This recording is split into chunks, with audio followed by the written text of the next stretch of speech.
Ngayon ng isang babaeng sinasabing guro umano na nanenermon habang naka-TikTok live. Sinisilip na ng DepEd ang insidente habang ang isang grupo ng mga guro may panawagan. Nakatutok si Jonathan Andal. Ang kakapal ng mga mukha nyo! Kumakalat online ang video na ito kung saan ang isang babae ay may pinagagalitan habang naka-live sa isang social media app.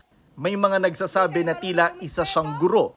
Naka-private na ang account ng nag-live pero may mga nakapag-record at upload nito. Ay, hindi ako nag-board exam para lang hindi irespeto ng mga katulad yung wala pa namang nararating sa buhay.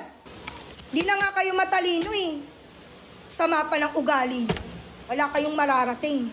Hindi pa malinaw kung anong ikinagalit ng babae. Tinanong namin ang Department of Education tungkol sa video.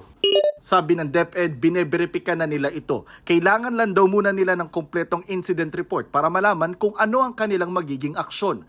Sa ilalim ng Child Protection Policy ng DepEd at Republic Act 7610, itinuturing na child abuse ang pagbitaw ng mga salitang mapanakit at yumuyurak sa dignidad ng bata. Kung guro man talaga ang babaeng nasa video, sabi ng grupong Teachers Dignity Coalition, hindi raw nila kinukonsinte ang ginawa ng babae. Pero wag naman daw sana agad siyang husgahan.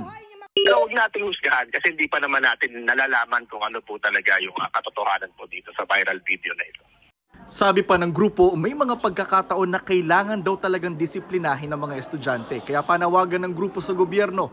Review itong policies natin on child protection, kung ito ba talaga ay nakakatulong ba o hindi sa ating. Yung mga teacher natin ngayon, ang daming kinakaharap na kaso tungkol dyan. Kasi napaka-sensitive na nung henerasyon na ngayon.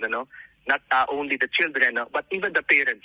We appeal to the government. We really have to impose discipline din at makakatulong yung discipline para doon sa mas maayos na teaching and learning environment sa ating mga paaralan. Para sa GMA Integrated News, Jonathan Andal, nakatutok 24 oras.